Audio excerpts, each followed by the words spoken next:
But look, we're matching again today. Of course we are. Synchronicity, Dan. Must be Energy Diagnostics Podcast Day. It could only be, right, Joy?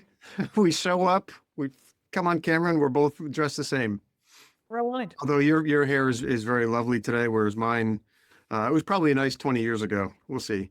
But anyway, we have a wonderful, words are escaping me, such a profound episode today, our guests. You're going to want to pay attention on this one. Really don't, I love to listen to a podcast when I'm driving or doing a thing. This one you're going to want to pay attention to. You're going to want to watch the video. We're going to have some amazing images, video with our guests, Fiona and Kwame, spanning continents, US, Canada, Africa, and Ghana. Really amazing. What do you have, Joy? Kwame's work is about healing, ancestral woundings of 500 years of colonialism through art. Yeah. He has installations in that incredible museum in Alabama, right? And he's toured the U.S., and he has the Ancestor Project in a beautiful place that they continue to develop for guests to come for healing in Ghana, Africa. Our friend Fiona Duncanson from British Columbia and Canada is all about it. She's a filmmaker, documentary filmmaker, Dan, for over 25 years. And she fused being a graduate of Barbara Brennan's School of Healing, now a teacher in our Toronto school, and used her, prowess as a photographer and as an art designer and production designer, documentary filmmaker to really support and capture Kwame's magnificent art and his projects. They've got some really great things coming up. So stay tuned. You do not want to miss this conversation on Energy Diagnostics Podcast. Welcome to the Energy Diagnostics Podcast. Join award-winning educator and sound healer Joy Adler and musician and teacher turned energy healer Dan Zavadil as they dive deep into the world of alternative healing, music, and sound therapy. With over 30 years of holistic health expertise, Joy brings wisdom and heart to every episode. And Dan, from the classroom and healing table to playing bass on the Today Show, he bridges rhythm and restoration.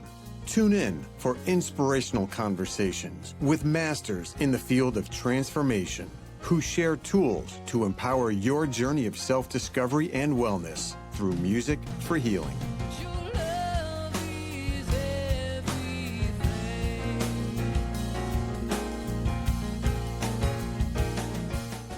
So today we are joined by Kwame Akoto-Bamfo, a Ghanaian multidisciplinary artist and educator who is also known for his racial equality as well as cultural activism.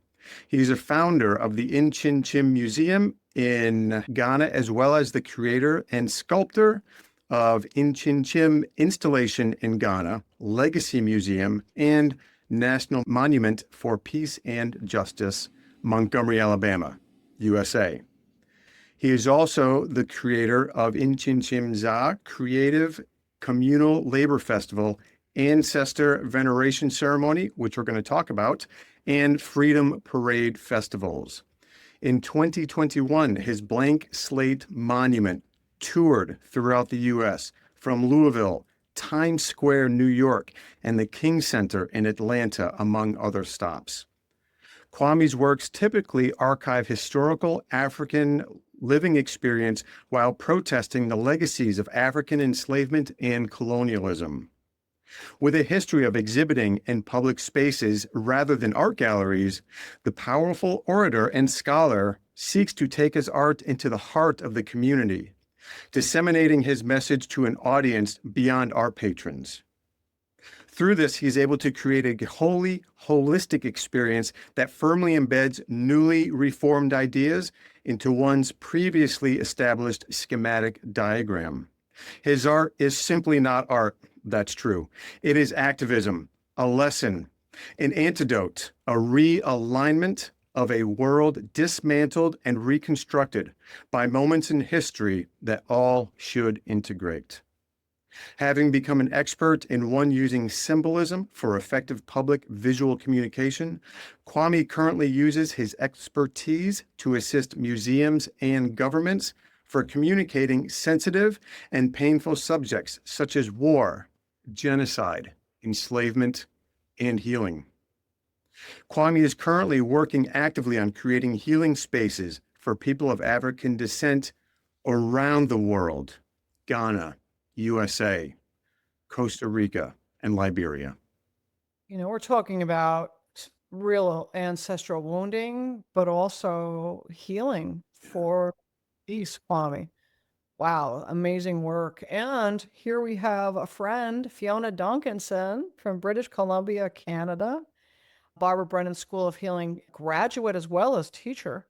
And how do they intersect? How do they help each other, Dan? We can hardly wait to learn more. But suffice to say, Fiona spent 25 years in the film industry as a producer, post-production supervisor, and editor, right?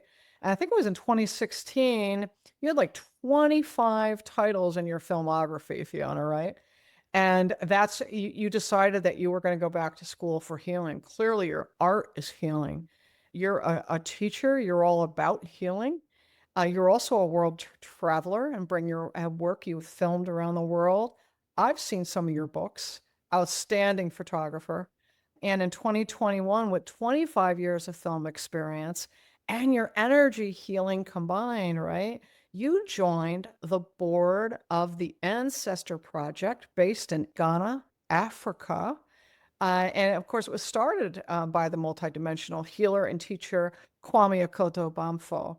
The combination of you producing work in the film industry and your healing experience, Fiona, it seems like it allowed you to contribute to really capturing the beauty of Kwame's work and mission in life and dedication at a whole new level, joining forces. And you really are passionate about this. I remember you sharing this with me, right? To contribute to this very important project that addresses healing the ancestral wounding of the transatlantic slave trade through art, education, and communication. And I want to say, as I saw some of the magnificent photos of your art, it seemed like ceremonial healing, like you were some ceremonial artist. We want to talk more about that. But thank you for both of you joining us on Energy Diagnostics Podcast. How wonderful that you discovered each other, and how blessed we are, Dan and I, to share your work with the masses in this regard. We want to learn more. And we just love having conversations with masters like yourself that are making a big difference in the world. You seem divinely inspired to make a difference in a global way. You talk about working with different tribes and, learning from them as you follow your devotion. We'd love for our viewers and listeners to hear more about that. First of all, thank you for such a nice intro. I'm barely a master. And the work that I'm doing ensures that, yes, I can never be a master, because I'm working with multiple tribes, ethnic groups, different people from all walks of life. So it doesn't matter how good I get with one tribe or one ethnic group or one race. The moment I move to another tribe or ethnic group, I'm relearning all over again. So that is it is an upside of my work, but it is also ends up being the challenging side of my work, in that you are always the master and the rookie in the room at the same time. Yes, but one of the most important aspect of my work that I'm highlighting this year is the undemonizing of African traditional belief systems. I believe that as long as my work is on healing, is on restorative justice and transformative justice leading to healing. But if there is a demonization of what I do, if some of the the systems that I am using to try and collaborate in bringing peace to the world, it is still seen in negative light, then I don't get to do what I'm supposed to do. My work is devotion. It's the very foundation of my work. It is not about what I like. It is not about my personal feelings. Sometimes it matters, but the purpose for which the work is being done is what matters the most. It's about language, it's about communication, it's about healing. And healing being identified as a continuum. And once you are in this place and you realize, yes, you're dealing with a continuum, you're doing with a process that is constantly unfolding, then you have to always ready yourself to learn about the next step. And that means you are ever the student, you are ever the rookie.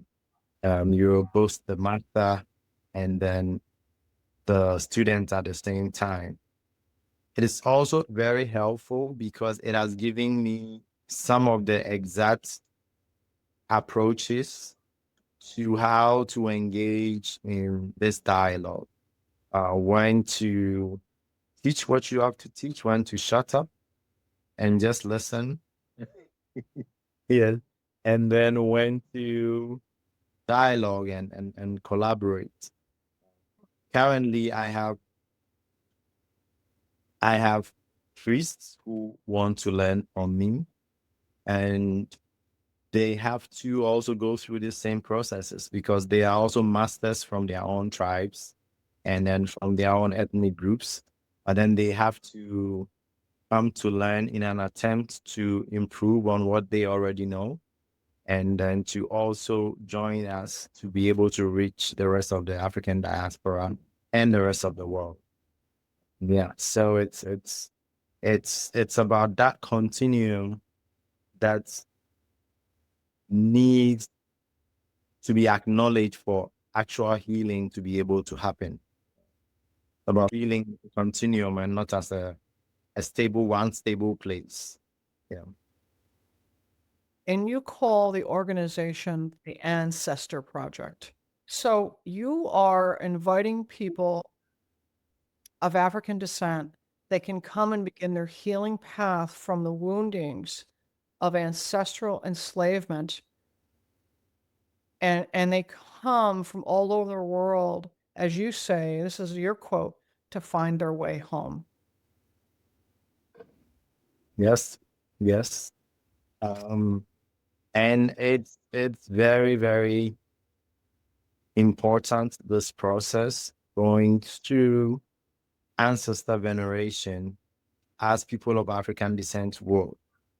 It is not only giving honor to the land, it is helping us to connect with the spirits of our ancestors, to understand, honor, and feel the way that our ancestors know how to, not the way that we have, in our case, Ghana, West Africa, most indigenous communities, having to use a process that the spirits of their ancestors, our ancestors, do not identify, to venerate and then to pay respect. So it's a learning process. That is a process that the spirits of our ancestors understand and can be able to relate to. And this is where the healing occurs. So you also, your work is, of course, international. You have sculptures at the Legacy Museum in Montgomery, Alabama, in the US, right? And other locations in Europe. As you said, you've taken this on tour. I'd love to learn a little bit about you. I mean, you're so young and doing this incredible global healing, you know, and it feels like peace is kind of at the center of that, you know, as your devotion. But what were you like as a small child? Like, when did you first feel a calling? But I've always had a creative intelligence. Before Ghana was colonized, we used to call that ability, that power, we call it Beyi. That means gifted, or you have come well. So it's and is a name you give to child prodigies, geniuses, savants. Now it's been turned on its head. So some communities still understand the word Beyi as gifted. Others see it as indicative of evilness or having an evil spirit. So whatever has been good to us, what I have to give to our people, if I should use the words of our people now, it becomes wrong. But I had to grow up with this experience when I know there's something good in me. I know there's so much to give to the world, but I have to watch the language of it and the symbols, the symbolism, and how to actually pass this on. So you can call this water, and I call it insu. It doesn't change what this element is. Some way, somehow, people in the world have come to believe that if I say it's insu, then it means it's evil. And for as long as I use the word insu and I don't say water, then it is not this element. And symbolism is arbitrary. So we have, as a people who deal with healing will have to learn to transcend beyond symbolism. And it is this calling, this was my experience when I had my calling at age 13. This part of it is very private, so I can't say everything, but it is, the age was 13, and I needed to figure out what this was, and then what to do with it. And it has taken me so long. But that's also why I chose the name Nkyinkyim, because it's a journey. It's twists and turns. It's never really a straight path. And it's always a continuum. The magical moments and the pain is all fluid. And you don't just have that one aha moment. Sometimes you do. And you think that was the biggest moment until the next moment when the next aha was bigger than your first aha. and it is now a humbling experience. But yes, that was what it felt to grow up. Always have that conversation within yourself as to what is good and what is bad, who deserves to be here and who deserves to be where. Do I have something good in me that I can give to the world? And what is the world saying to me about that? Because I speak a different language and I wear a different color of skin. And if I'm not able to explain that this is water in a language that people will understand, then I will have to use a visual language so that art is now everything to my purpose. And you really create and magnetize, like, right, you're surrounded by creatives of all sorts in your museum, sculptors, painters, film, music. In fact, the way you were describing how you came up and also how it's this very path that kind of, Dan and I are music, right? It reminds us of music, right? The creative act of producing or writing, etc. So we have to now bring in our Fiona. Fiona, we have to hear the story of how you were drawn to Kwame's work and all that he was doing. I mean, you really believed in this whole process, and how was this evolved through your communion and knowing each other too? Thanks, Joy. I met Kwame, it was about 4 years ago, I guess, Kwame, now 4 or 5 years ago. Anyway, I came over to Ghana to help produce a documentary about Kwame. And it expanded on that. When I met Kwame, part of the reason I came over is I left the film industry. I was in the healing industry of sorts at the Barbara Brennan School. And I really felt that the two could come together. And so that's when I decided that what Kwame was doing and creating was so important. And I think I said to you at one point that someone asked me, what are you doing here as a white woman in this world that's so unknown to you? And I just said, because it's the right way forward. It's the right. And I threw myself into this, not knowing really where it was going to go, how it was going to twist, as the Nkyinkyim word means. And, and I've come up against myself on a lot of occasions where it's just, I had to learn, I had to be silent, and I had to come into where I can be in this environment and be helpful and be healing and be a healer of sorts. So I'm still working it out with Kwame. Kwame's always teaching me to slow down and listen and be gentle with my approach to our work. I bring my photography, I bring my healing, and we're still working it through. I mean, the last 4 years we work with a huge team of people that Kwame has at the museum, and a wonderful woman named Mary. She's a co-director of the Ancestor Project with Kwame. And we're constantly learning about how to make this an incredible experience for people to come to. And I do believe that we're growing. Ghana has now recognized Nkyinkyim as a institution of education. So we have that.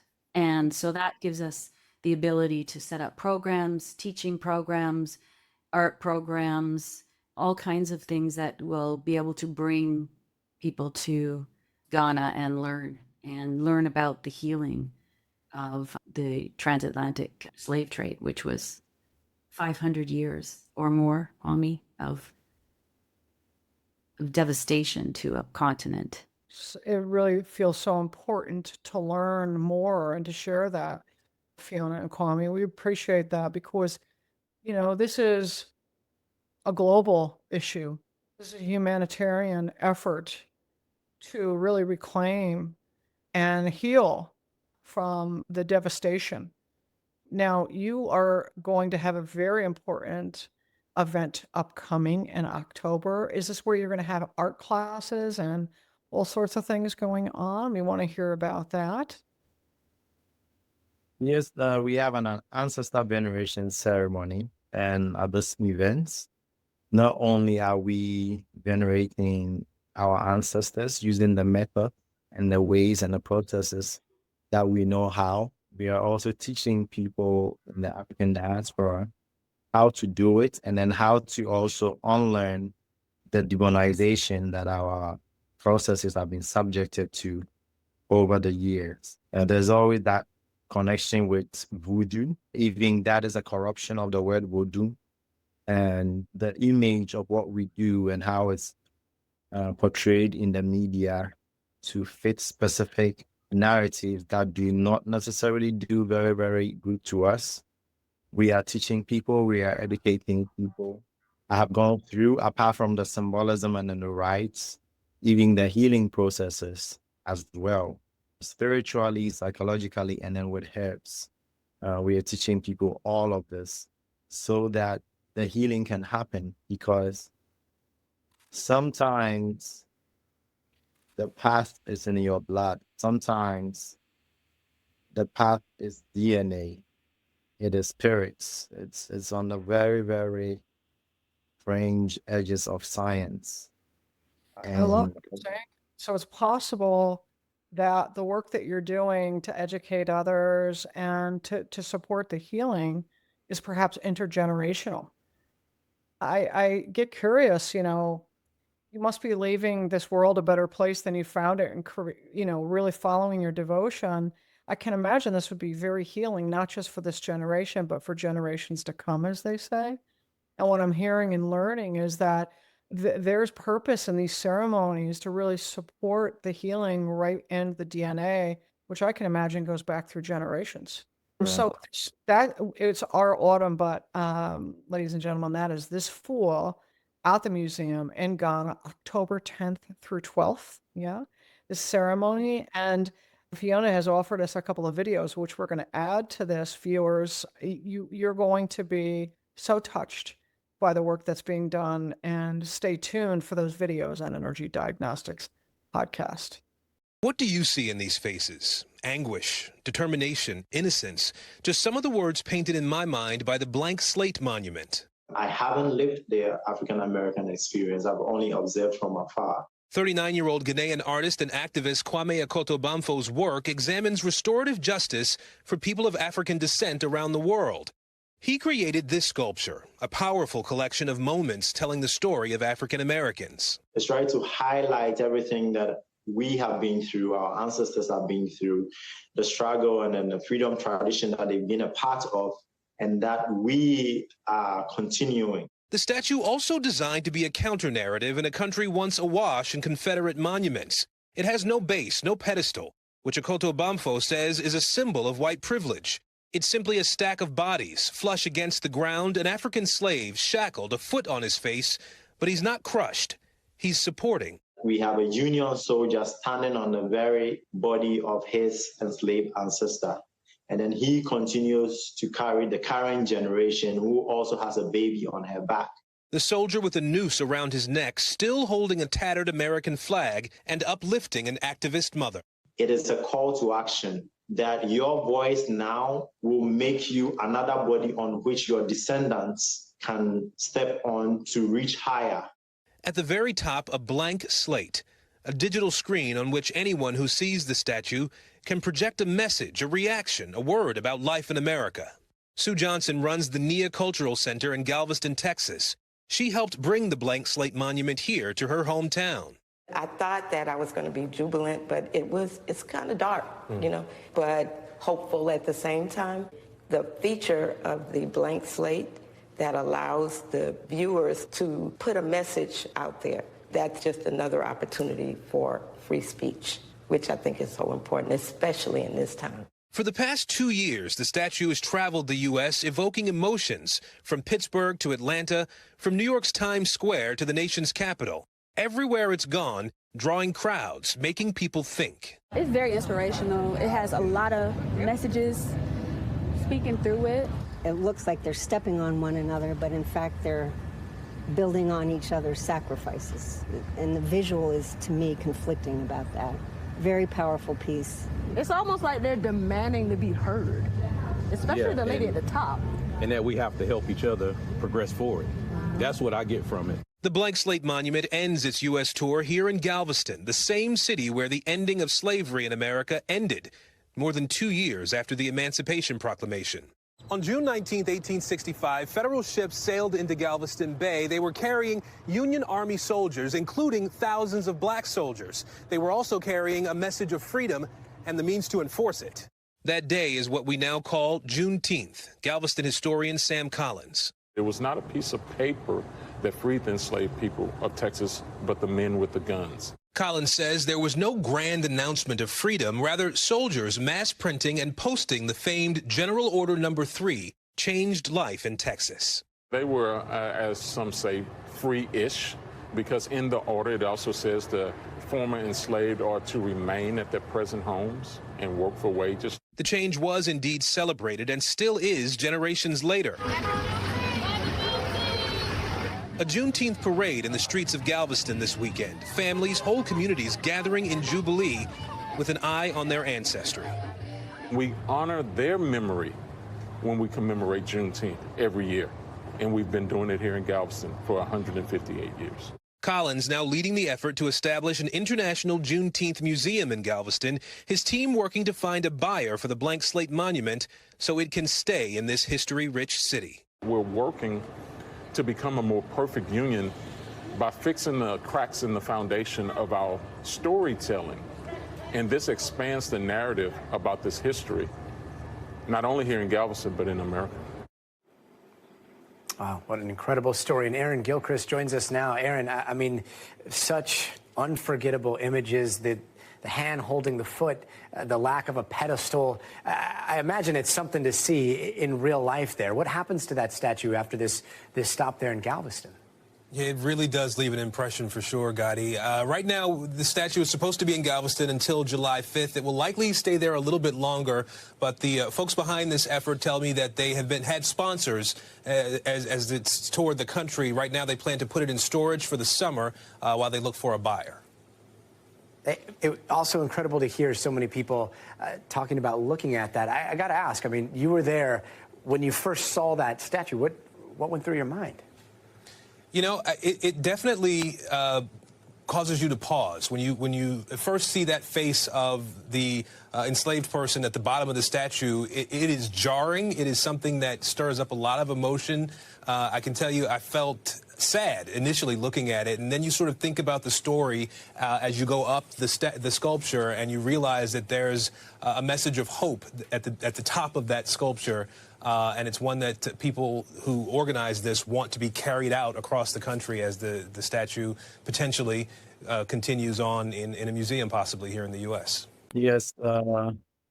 So the Blank Slate Monument was I won't even say it's my first attempt. I think it's my first genuine attempt to talk about or engage the African American experience and all the tensions around racism and Confederacy, Confederate monuments.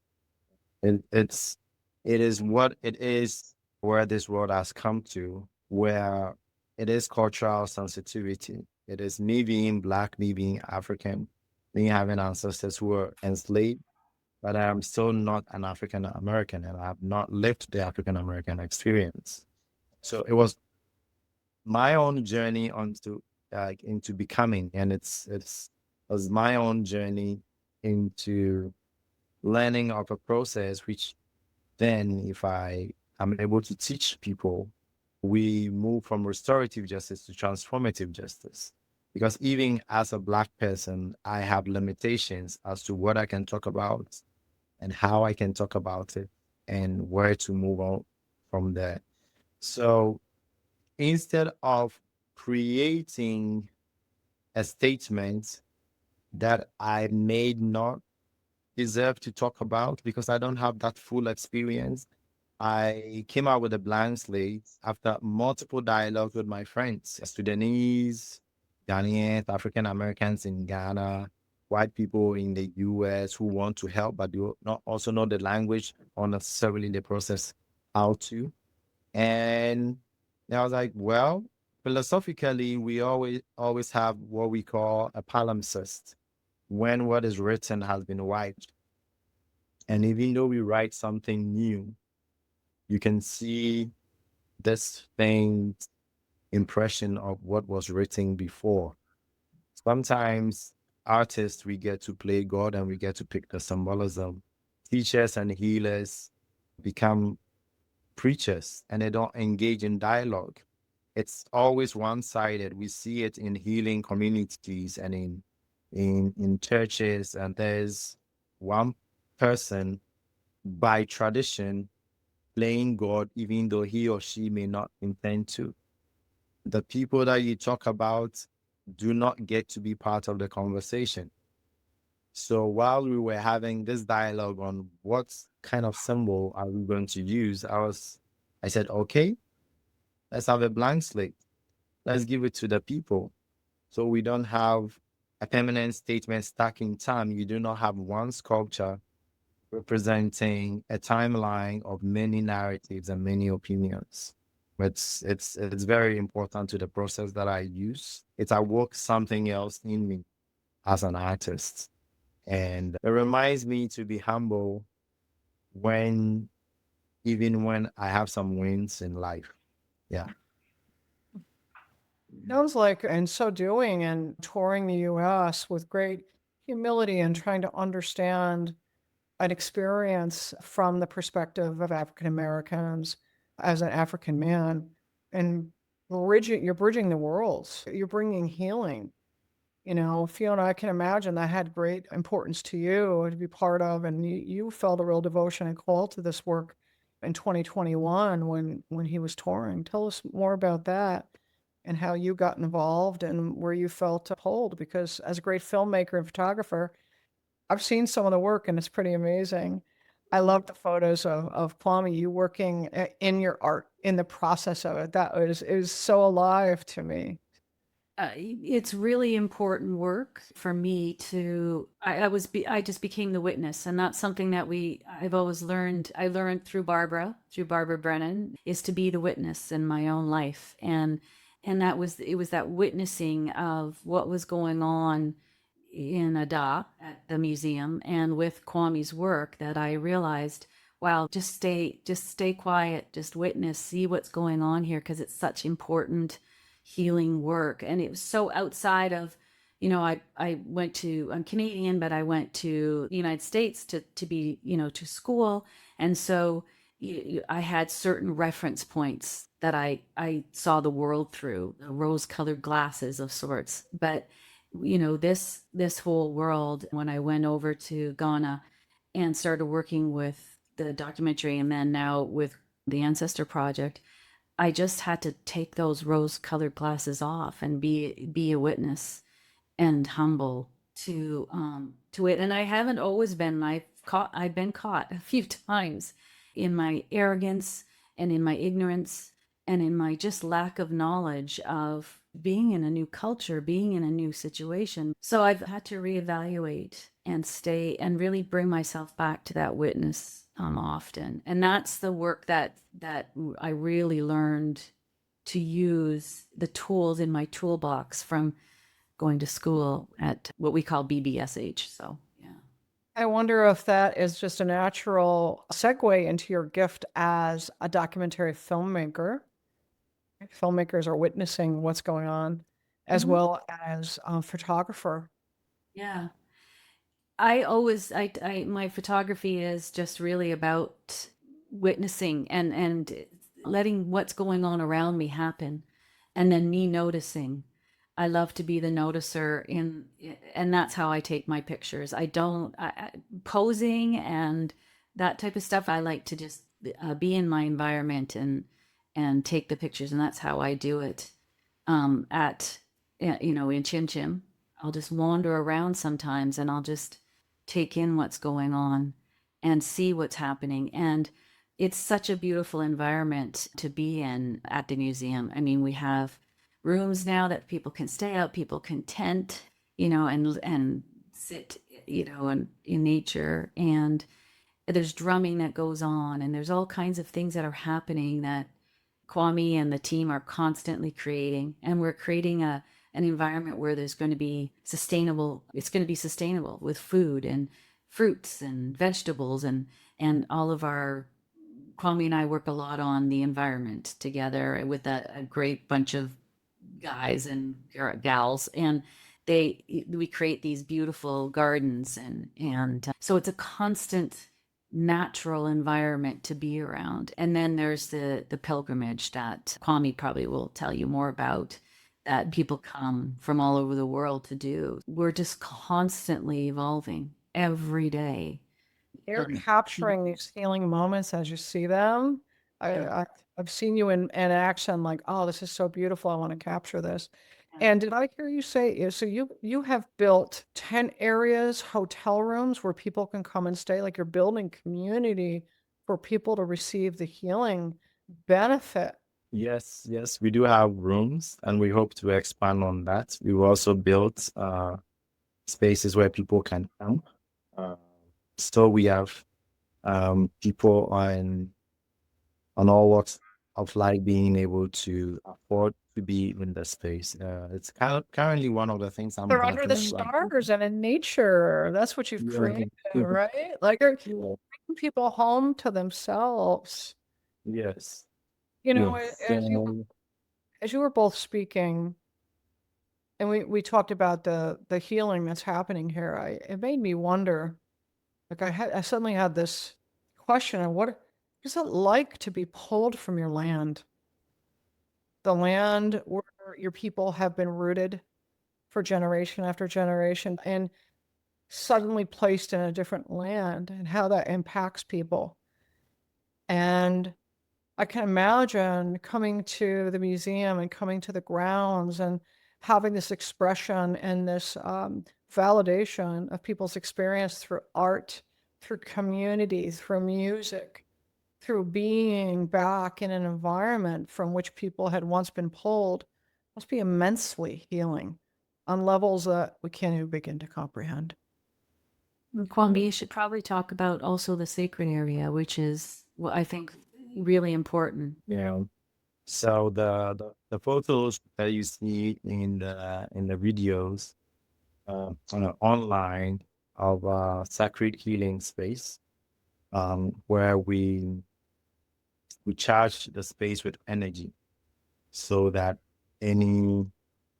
anybody who comes gets a healing experience. So it is part of our Ancestor Veneration Ceremony. Throughout the year, we have various priests coming in and out to pray and then put positive energy in the space. We also have our the priest of the land coming to cleanse the space, because contrary to what a lot of people believe, not every African rite or ritual involves blood sacrifices.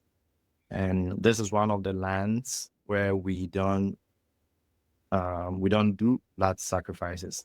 I just had one of my ancestor veneration done for me, for my grandmother, venerating my grandmother who comes from this land, done, and it didn't involve any blood. The priestess told me to feed the spirit of my grandmother, and the way you do this is to feed children, is to feed the community. That's one of the reasons why we have our own farms. So anybody can join, come feed the spirit of your ancestors by feeding the children, by feeding the community. It's about love, it's about positive energy. It's about, and feeling this energy through herbs, through invocation of energies in a space, so that when people come in, they can feel that our own priests will come in and cleanse the space in case you come from a culture where there is a lot of blood sacrifice. This is what we do on a daily basis at Nkyinkyim Museum. You've really created that sacred community, as you've said, Kwame, and you've captured that, Fiona, and many people are called to spiritual journeys, to pilgrimages, Kwame, Fiona, as you know, right, in different countries for different reasons. And I keep hearing over and over, this is a place of healing. Perhaps that's what I was picking up on, the potentiality of the healing that comes from this. And it is a heart-centered place where we heal through the power of knowing our own hearts, which is true love on the deepest levels. You sent that to us, Fiona, before our wonderful conversation today. I want to turn this over to my co-host, Dan Zavadil. Dan, you saw something in Times Square that you were really blown away by, if you want to share that with the audience. I did. I know I've spent much of this time listening, because as I am observing these questions and just taking in this information, and when we can be that witness, right? We sometimes don't have a lot to say because we're trying to understand, and I really get that feeling from you, Kwame. You're trying to put out your work, your art, in a way for everyone to understand. And you're making a statement by not saying anything, but using all of your knowledge and almost like you foraged all this wisdom from the tribes you've spoken of. I don't know about this tribe. I'm going to go learn. I have my tools in my tool belt. I'm going to bring my skills, my gift, as you had mentioned, right? My gift with me to understand, get this knowledge, integrate so that others like myself, Fiona, Joy, can understand, and we're going to have these images throughout the talk here, but just seeing that blank slate when that had toured back in 21. You see this in the middle of Times Square, right? If you've been to Times Square, it is chaos like you've never imagined. But you see what you have created and you put it there. And I love that it was the blank slate where people could put messages on, but it spans generations. Just that when you look at that sculpture, that piece of work. And I don't know how long I sat here and looked at that, and just to understand, because that's what it comes down to. It's our own ignorance, not necessarily our fault, but just the cultures we're born into, we're brought into, our upbringing, the schools we go to, the people we associate with, that nobody can learn everything. But when you have somebody like yourself that brings this forward to see what happened to people, as Joy said, removed from your home, from your land. And we're here in 2025, and we can feel so removed from that, and words don't do it justice. Words, but you put the images forward like you did, and you do, in doing that, and you stop, and it's just this download of information. And it does create then this understanding moving forward. Not that I understand everything, but I have a different piece of that is going to make me curious. And then now you have this place that you've created, this immersive experience. And it really is taking, as I had read earlier, right? Your art is not just art. It's to be experienced in a community, which is what you have created. Imagine going here for a couple of days, a week, to work through these processes and be fed by the land and by people such as yourself with these hearts, and the priests in the appropriate spiritual traditions that you're bringing them in so that they can feel safe and be open and have this healing process. There's so much to talk about, but it really is powerful, and the images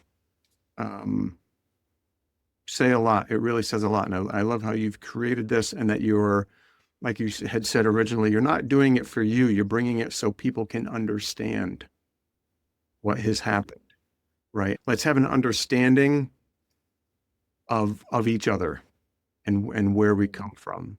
That's really important. And once we can do that, then we can shake hands, we can hug, and we can feel that sense of belonging to our own communities, even. Not necessarily to other communities, but to our own communities. Oh, I finally feel a part of where I am and who I am and where I come from.